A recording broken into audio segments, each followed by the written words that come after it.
Hola, ¿qué tal? Mi nombre es Víctor Rivero y soy profesor en el Instituto de Enseñanzas a Distancia de Andalucía, IEDA, dentro del Departamento de Filosofía. Quería con este vídeo presentarme, también presentar al departamento las materias que se dan aquí y el modelo de trabajo que se lleva a cabo en el Instituto de Distancia y en concreto en estas materias. Estas son, en primero de bachillerato, filosofía, que es una introducción a este modo de conocimiento racional, los temas que se plantea, su método de estudio, las distintas ramas, los principales problemas que se dan dentro de cada una de ellas, etcétera. En segundo de bachillerato se da historia de la filosofía, que es un conocimiento de la filosofía, pero ya en una perspectiva histórica, a través de una serie de filósofos clave, viendo cómo todas estas cuestiones que se trataron en primero se desarrollan a lo largo del tiempo, y psicología, la ciencia que estudia el comportamiento humano y el psiquismo. Bueno, pues como en el resto de las enseñanzas, también a distancia, pues tenemos un modelo de evaluación continua y que en concreto se desarrolla a través de 3 evaluaciones o 3 bloques. Primero de ellos desde el comienzo del curso hasta Navidad aproximadamente, el segundo desde comienzos del año hasta Semana Santa y el tercero, por lo general, bueno, desde este periodo de Semana Santa hasta el final del curso. El modelo que aquí se sigue es el autoaprendizaje. Entonces, esto es algo en lo que voy a incidir en este vídeo un poco más adelante, en qué consiste este autoaprendizaje, pero básicamente consiste en la idea de un aprendizaje haciendo, aprender haciendo. Todo se encuentra abierto a lo largo del curso y hasta que este no finaliza, en realidad no se pierde la oportunidad de repetir una tarea que se hizo mal, de repetir un examen que no se sacó, etcétera. Hasta el último instante todo está abierto. Pero es importante que tengáis en cuenta que hay un proceso y que en concreto nosotros vamos a ir incidiendo fundamentalmente en aspectos específicos a lo largo del curso según el trazado de los bloques. En la primera parte del curso hablaremos sobre todo de cuestiones relativas al primero, en el segundo del segundo y en el tercero del tercero, sin que dejemos de atender cuestiones que tengan que ver con cuestiones anteriores o, para quien pudiera ir más adelantado, cuestiones que vienen más adelante. Bueno, pues el sistema de trabajo, por un lado tenemos unos contenidos que tenéis en la plataforma y también de una manera general para toda la comunidad hispanohablante en la plataforma CREA, que pongo un enlace aquí debajo del vídeo. Son contenidos en los que incidimos sobre los aspectos básicos, pero también incluimos elementos de desarrollo, recursos multimedias, lecturas sugeridas, curiosidades, etcétera. E intentamos que siempre al final de cada capítulo toda la estructura de los contenidos que declaro a través de unos cuadros de resumen que van a las cuestiones esenciales y que tienen que ser las que guíen el desarrollo y que no pueden descuidarse. Los contenidos deben consultarse. En filosofía y en psicología se van a tratar muchas cuestiones que os van a resultar habituales, cuestiones sobre las que vosotros mismos habéis reflexionado previamente, pero hay que tener en cuenta que aquí se estudian con un nivel de rigor y también con un vocabulario mucho más específico que no suele ser el habitual. Hay cuestiones que aparentemente uno parece ya conocer o controlar, pero cuando ve un poco más cuál ha sido su desarrollo dentro del mundo del pensamiento, de la psicología, pues observa que realmente la cosa iba mucho más allá de lo que uno inicialmente pensaba. A veces hay tareas que se plantean y que resultan difíciles de resolver hasta que uno acude a los contenidos y cuando los revisa dice, bueno, pues en realidad ahora ya encuentro cuál es el mecanismo de resolución que inicialmente no veía. Yo aconsejo que cuando uno empiece a trabajar en este esquema de autoaprendizaje y de aprender haciendo, primero vea qué es lo que se le plantea, cuál es el plan de trabajo. Y cuando ya lo sepa, pues busque la información necesaria para poder resolverlo y verá que con la herramienta de los contenidos todo se va a poner muy sencillo y que cuando uno empiece a mirar los contenidos rápidamente se van a empezar a presentar en la mente ideas para la resolución de la tarea de una manera muy clara. Bueno, aquí contemplamos dos aspectos. Por un lado, una parte que son los ejercicios y las actividades que van destinadas en estas materias fundamentalmente a que queden claros los contenidos, cuáles son las nociones básicas, cuál es realmente el significado de las mismas, de qué manera se relacionan entre sí, cuáles son las interpretaciones erróneas más comunes que tenemos que descartar, etcétera, ¿no? Entonces, bueno, la realización de los cuestionarios, cuantas más veces mejor, pues va a ser un instrumento de aprendizaje de enorme valor, porque vamos a afianzar las ideas clave que nos van a servir para hacer las tareas y vamos a tenerlas muy claras luego también de vista al examen o las pruebas presenciales.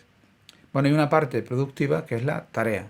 La tarea, que no es un simple informe de poner lo que viene en los contenidos, sino que es mostrar que esos contenidos se han asimilado adecuadamente y que se sabe aplicar también al caso práctico que se nos pide dentro de la tarea. Entonces la tarea eso va a ser un ejercicio práctico, creativo, de aplicación de unos contenidos que se han asimilado o que se asimilan también en el propio proceso de elaboración de las tareas. Entonces no hay que tener prisa por realizar las tareas, la tarea llegará en el momento que llegue y de momento hay que ir trabajando en las ideas que uno necesita para ponerla en pie. En ese proceso contáis también con el apoyo del instrumento de los foros colaborativos. Es ese espacio común que compartís con el resto de los compañeros y con los profesores en los que uno plantea las dificultades con las que se encuentra, a lo mejor pues ofrece a sus compañeros alguna solución, trae a los demás pues algún recurso que ha localizado y que piensa que puede ser útil por tales razones, etcétera, ¿no? Todo lo que se haga dentro del ámbito de los foros colaborativos luego se puede sintetizar como un elemento a incluir dentro de las tareas y será algo que también aporte valor a la misma. O sea, esto es lo que he hecho en la tarea y he trabajado en la tarea empleándome en los foros con estas aportaciones y de aquí saqué pues estas nociones más o menos claras y me sirvió para esto. Bueno, pues entonces, como digo, un esquema de ejercicios y actividades que van enfocadas al desarrollo de unas tareas creativas. Y luego tenemos unas pruebas presenciales que consiste en mostrar que todo lo que se ha hecho en este proceso de aprendizaje pues realmente ha cuajado, ha tenido un resultado. La mejor manera de hacer bien unas pruebas presenciales es hacer bien las tareas, hacerlas de una manera personal, poniendo delante, o sea, llevando a cabo desarrollos personales creativos propios, ¿no? Los exámenes o las pruebas presenciales que inicialmente parece que asustan un poco, os vais a encontrar siempre preguntas contextualizadas con unas cuestiones que sean claras y en las que vais a demostrar que realmente habéis hecho las tareas y que las habéis hecho bien. No va a haber ninguna dificultad de tener que poner en pie todo desde el principio, etcétera.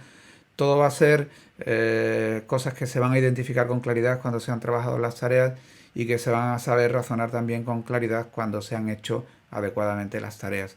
Así que por el tema de la consolidación de lo aprendido en las pruebas presenciales no debéis tener ningún tipo de inquietud.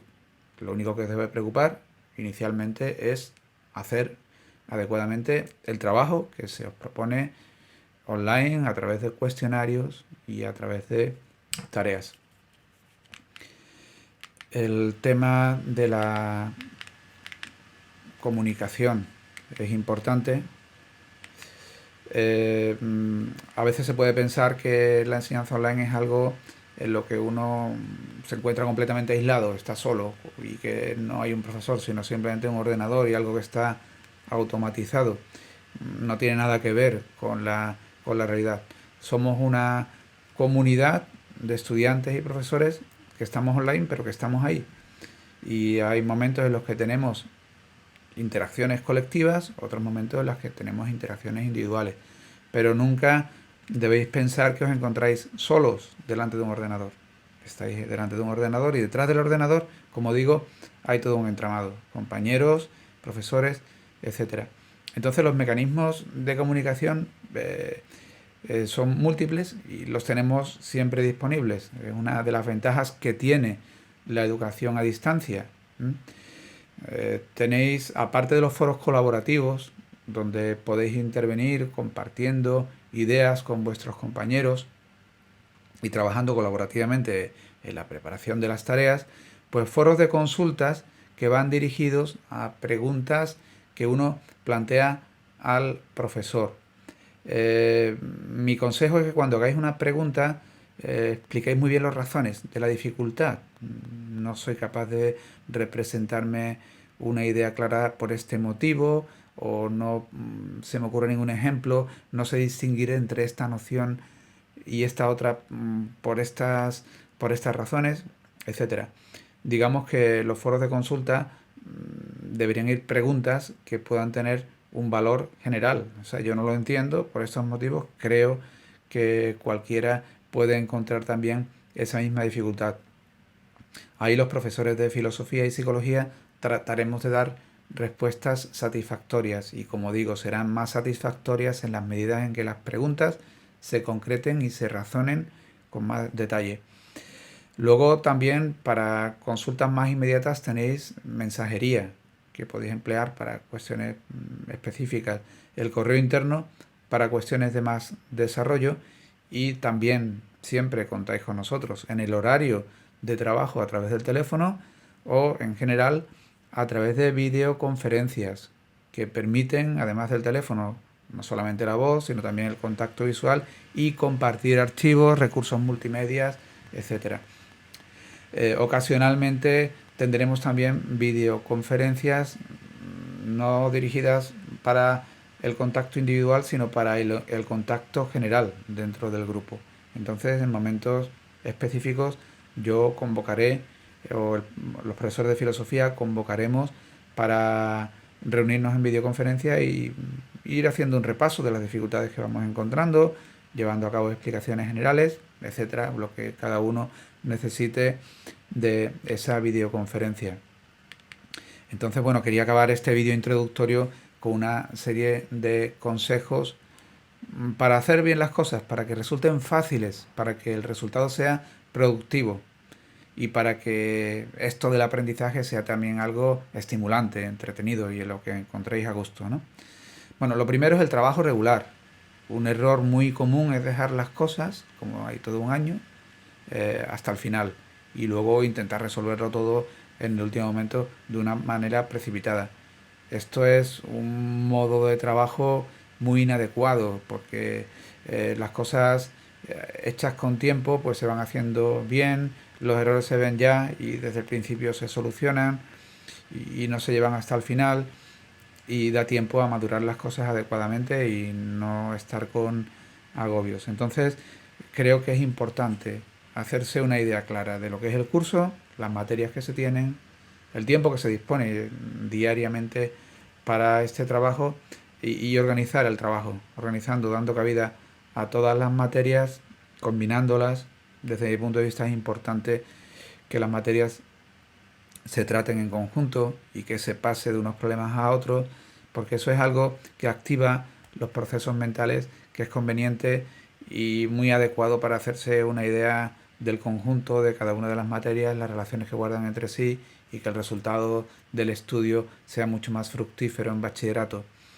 Luego, también aconsejaría el aprendizaje activo, que rompamos con la idea de que se trata de estudiar y memorizar lo que tenemos en los contenidos y que más bien apliquemos otros esquemas de aprendizaje basados en la realización práctica.